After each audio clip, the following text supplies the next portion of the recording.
5. Japan, 1916 to 1920. Even though the Ricards had specially returned to France because Paul had been drafted as a reservist, they only stayed there for a year. Paul was freed from military service and moved to Marseillargues with the mother, where André, the mother's son, visited them during the summer vacations and heard for the first time about Sri Aurobindo. In October, it was his turn to join the army, and from then he always felt the protection of his exceptional mother, piloting him through those difficult times. Meanwhile, Paul Ricard got some work in Japan, and thus we find the Ricards in London on 13th March 1916, embarking on the long journey to the Far East. They reached Japan in June 1916 and stayed for 4 years in the land of the rising sun. The first year mostly in Tokyo, the last 3 years in Kyoto. In between, they also visited other places, especially places of pilgrimage. They briefly touched China too. For the mother, this change certainly came as a great relief. Here was a country which could offer, if not India's deep spirituality, yet high traditions and exquisite beauty. For 4 years, from an artistic point of view, I lived from wonder to wonder, she said later in a talk.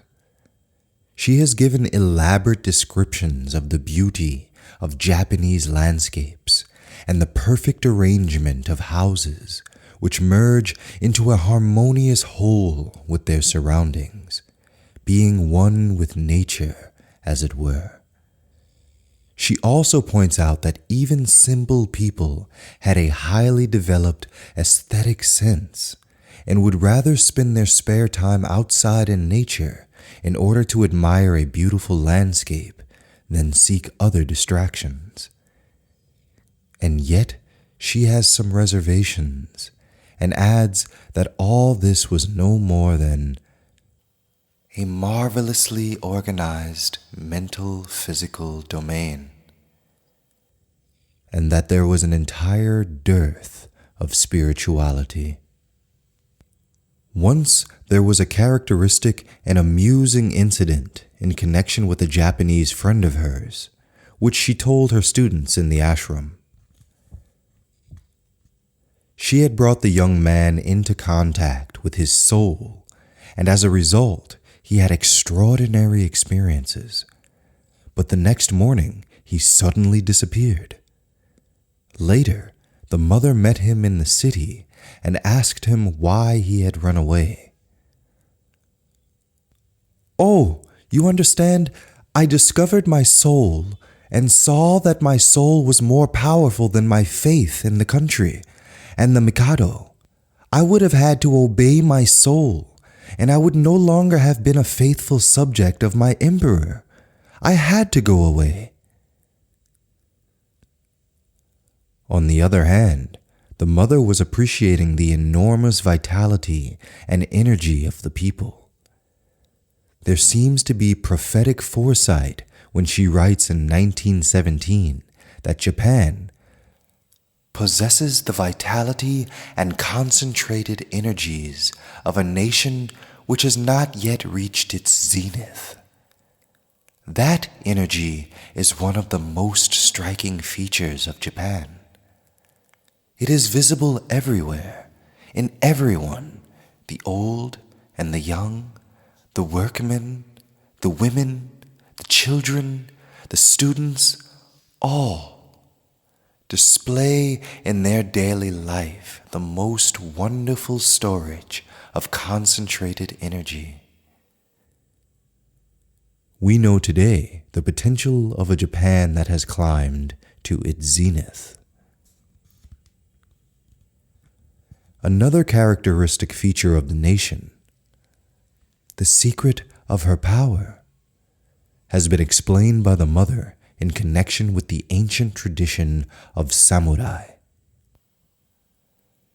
They know how to remain silent, and though they are possessed of the most acute sensitiveness, they are, among the people that I have met, those who express it least. A friend here can give his life with the greatest simplicity to save yours, though he never told you before that he loved you in such a profound and unselfish way.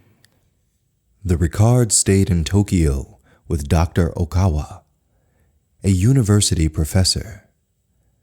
A long friendship formed between the two families. The mother soon adopted the Japanese way of living and wore the kimono with natural grace.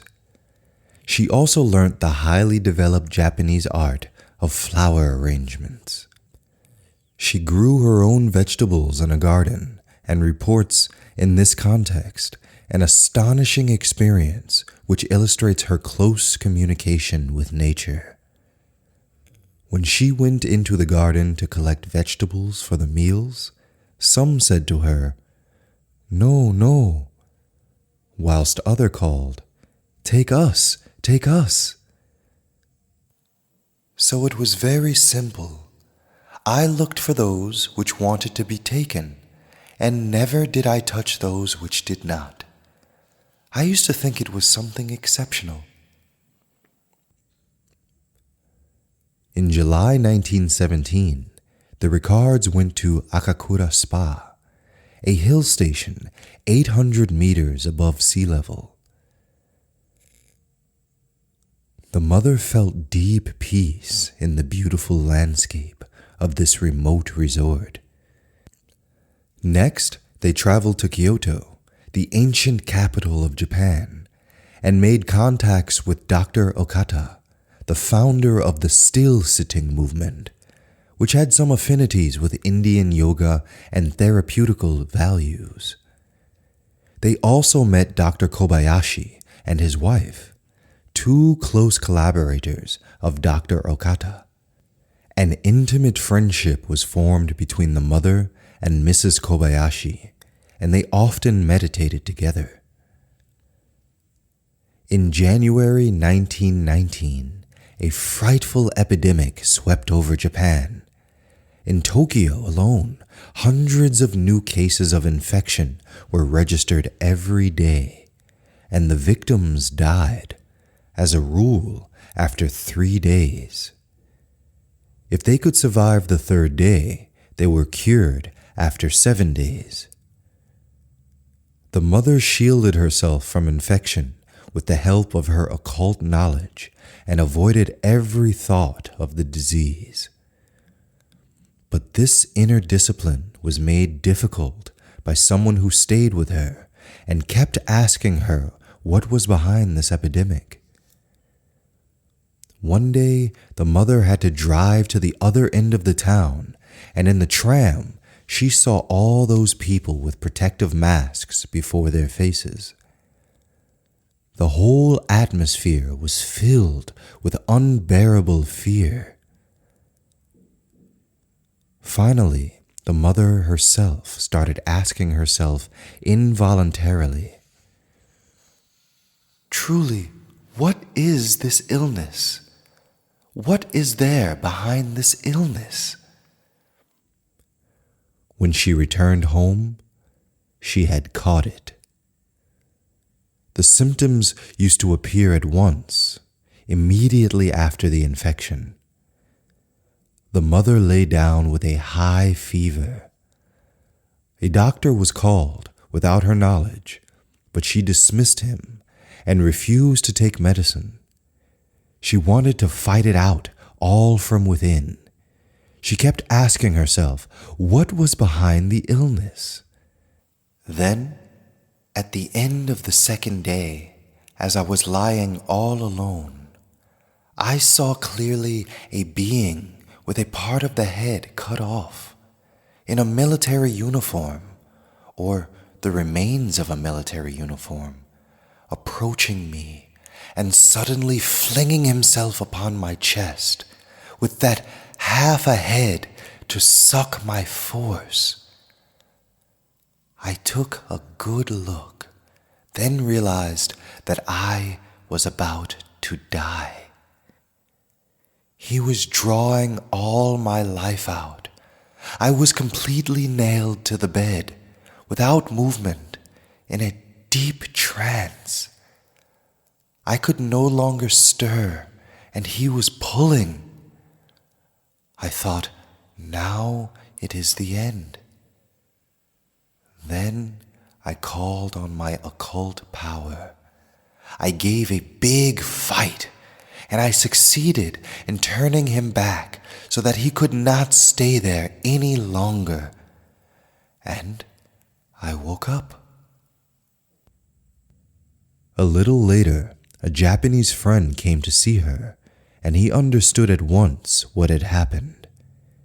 He told the mother that the disease was suddenly under control, and there were hardly any more death cases. The mother disclosed to him her experience, and her friend talked about it to others. Some newspapers even published articles about the incident. The mother explained the occult background of the epidemic as follows. During the First World War, many young, healthy soldiers were suddenly thrown out of their bodies without knowing that they had died physically. They were now desperately trying to regain their lost lives in other bodies and thus became vampires. Whosoever got into the atmosphere of these forces fell ill and was cured only if he was not personally attacked by one such being. All others died invariably. I know how much knowledge and force were necessary for me to resist, said the mother. It was irresistible.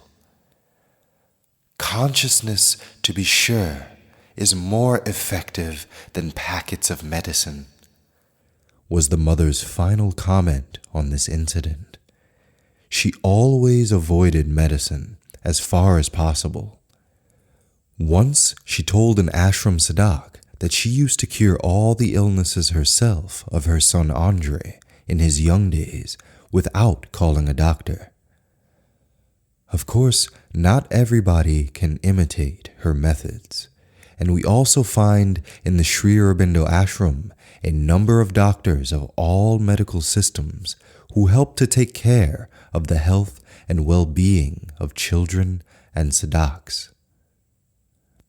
During her stay in Japan, the mother met Tolstoy's son, who was touring the world and preaching to everybody that all people should speak the same language, take the same food, and wear the same clothes.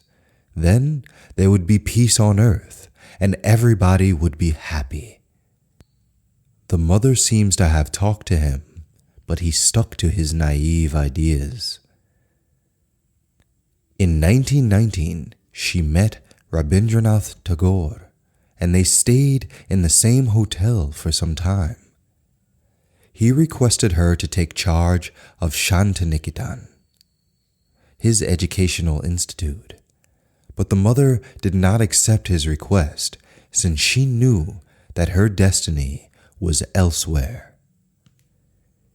In April 1920, she could at last, and for good, return to Pondicherry. She was accompanied by an English lady, Miss Dorothy Hodgson, whom she had already known in France. When their boat was approaching Pondicherry, the mother had a remarkable experience. I was on the boat, at sea, not expecting anything. I was, of course, busy with the inner life, but I was living physically on the boat. When all of a sudden, abruptly, about 2 nautical miles from Pondicherry, the quality, I may even say the physical quality, of the atmosphere, of the air, changed so much that I knew we were entering the aura of Sri Aurobindo. It was a physical experience.